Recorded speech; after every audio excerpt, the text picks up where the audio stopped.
बिस्मिल्लाहिर्रहमानिर्रहीम। अस्सलामु अलैकुम वरहमतुल्लाहि वबरकातुहू। अल्लाहुम्मा सल्ली अला सय्यिदिना व मौलाना मुहम्मदिन व अला आलिहि व सहबिहि व बारिक वसल्लिम। रब्बि इश्रह ली सदरी व यस्सिर ली अमरी वहलुल उक़दतम मिन लिसानी यफ़क़हू क़ौली वजअल ली वज़ीरम मिन अहली आमीन या रब्बल आलमीन। नाज़रीन व सामीन, आप देख रहे हैं मुफ्ती ऑनलाइन और मैं हूँ मुफ्ती सखावत मुनीर नईमी। आज जनाब 15वां रोज़ा है। अल्लाह ताला सब के दस्तरख़्वान के अंदर, तमाम लोगों के, तमाम मुसलमानों के दस्तरख़्वान के अंदर बरकतें अता फ़रमाए और सही मानों में रमज़ानुल मुबारक के फ़्यूज़ व बरक़ात हम सब पे जारी व सारी फ़रमाए। 15वें रोज़े के हवाले से वज़ाइफ़ समात कीजिए जनाब। नमाज फ़ज्र के बाद आपने सूरह फ़तह की तिलावत करनी है और एक मरतबा इसको पढ़ना है। सूरह फ़तह के हवाले से पिछले प्रोग्राम्स के अंदर हमने मुतअद्दिद बार इसकी वजाहत की है, उनको भी देख लीजिएगा। नमाज ज़ुहर के बाद आपने सलातुल हाजात पढ़नी है जनाब। ये 4 रकत नवाफिल हैं, इनकी तफसील भी हमने एक प्रोग्राम के अंदर ज़िक्र किया था, इसके हवाले से उसको भी देख लीजिएगा। नमाज असर के बाद दुरूद इब्राहिमी आपने 25 मरतबा पढ़ना है। नमाज मगरिब के बाद दुआए करब परेशानी 17 मरतबा आपने पढ़नी है। ला इलाहा इल्ला अंत सुब्हानका इन्नी कुन्तु मिनज़ ज़ालिमीन। नमाज इशा के बाद आपने सूरह आले इमरान की आयत नंबर 26 इसको 40 मरतबा पढ़ना है।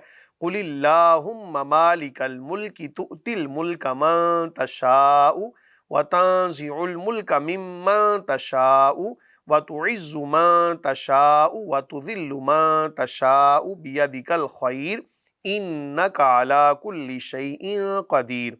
याद रखें कि अल्लाह रब्बुल आलमीन का जिक्र करना ये बड़ी सआदत की बात है। जब हम किसी का नाम लेते हैं ना तो उसकी तासीर क़ल्ब के ऊपर होती है, दिल के ऊपर उसका असर पड़ता है। हज़रत शेख अब्दुल कादिर जिलानी अलैहिर्रहमा के हवाले से आता है कि एक उस वक्त के बड़े मुहद्दिस कह लें उनको, बड़े बुज़ुर्ग कह लें, उनका ये एतराज़ था कि लोग इनकी मजलिस में जाते हैं तो अपने बाज़ दफ़ा कपड़े तक फाड़ लेते हैं, वजद में आकर एक ऐसी कैफियत बन जाती है। तो ये इसराफ़ के अंदर आता है और ऐसा मामला इनको नहीं करना चाहिए। अब वो बुज़ुर्ग गए उनकी मजलिस के अंदर, लोग इसी तरह बैठे हुए थे। जब आप अल्लाह रब्बुल आलमीन का ज़िक्र करते, एक वजदानी कैफियत तारी होती तो बाज़ दफ़ा यूँ समझें कि होश ना रहता किसी को, तो अपने कपड़े तक लोग फाड़ लेते।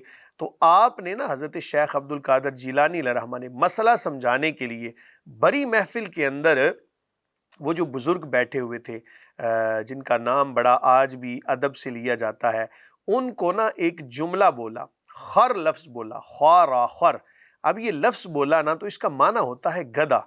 अब बड़ी मजलिस के अंदर जब उनको ये जुमला बोला गया तो ज़ाहिर है एक बंदे की अगर इंसल्ट हो तो उसको पसीना आ जाता है, एक कैफियत ऐसी तारी हुई। आपने मसला समझाने के लिए आपने फरमाया कि इस लफ्ज़ की कैफियत तुम्हारे दिल के ऊपर इतनी पड़ी कि तुम्हें पसीना आ गया, तो जब जिक्र किया जाए अल्लाह रब्बुल आलमीन का, जब नाम लिया जाए उस ज़ात का कि जो कुल कायनात की खालिक मालिक राज़िक ज़ात है, उसका ज़ाती नाम जब लिया जाए तो मोहब्बत करने वाला क्यों ना झूम जाए।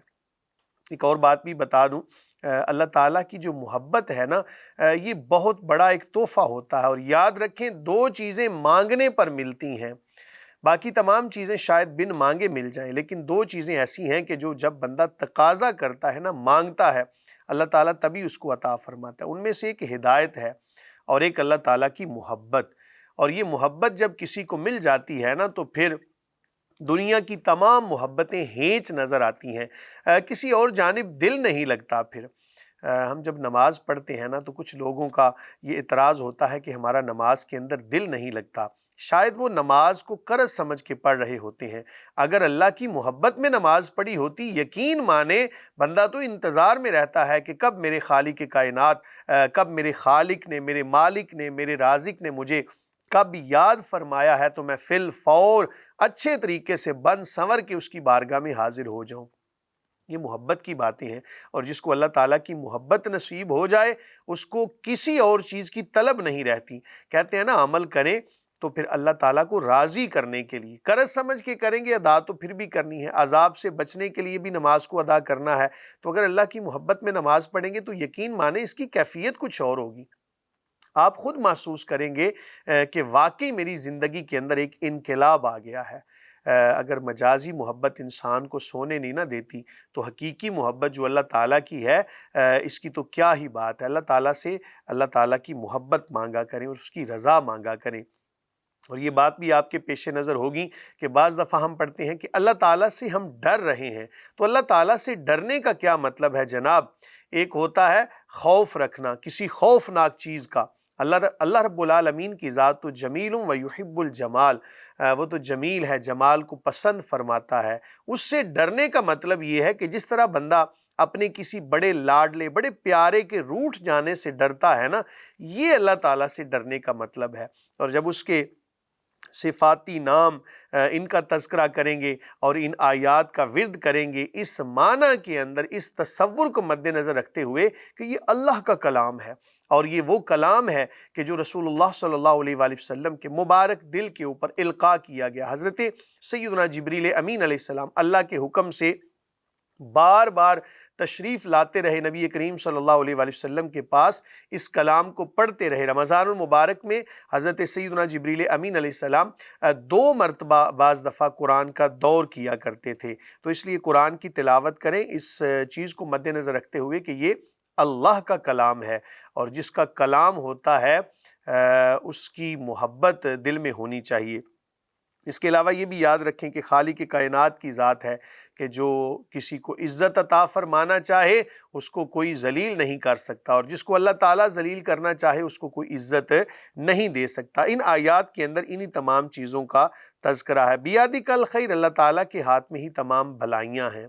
یاد رکھیں کہ اللہ تعالیٰ جب کسی کو عطا فرماتا ہے نا، بعض دفعہ آزمائش کے طور پر عطا فرماتا ہے، کسی حال میں بھی اللہ تعالیٰ کو بھولنا نہیں چاہیے۔ جو آپ نے دعائے کرب و پریشانی کے حوالے سے پڑھا، حضرت یونس علیہ السلام کی دعا، یہ مسئلہ ہمیشہ آپ کے پیش نظر ہونا چاہیے کہ تاریخ عالم کے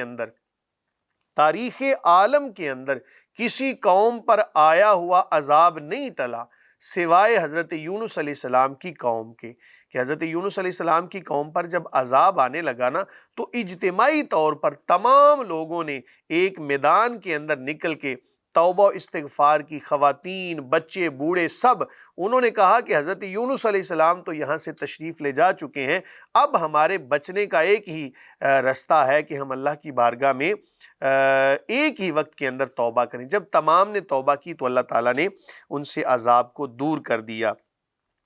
اس کا ورد آپ ہمیشہ جاری رکھیں، درود و سلام کی کثرت کریں، اسی طرح جو سورہ فتح کے حوالے سے بتایا، صلاۃ الحاجات کے حوالے سے بتایا، ان تمام وظائف کو آپ جناب شامل رکھیں۔ انشاءاللہ العزیز دینی، دنیاوی اور اخروی تمام قسم کی سعادتیں آپ کو اللہ تعالیٰ عطا فرمائے گا۔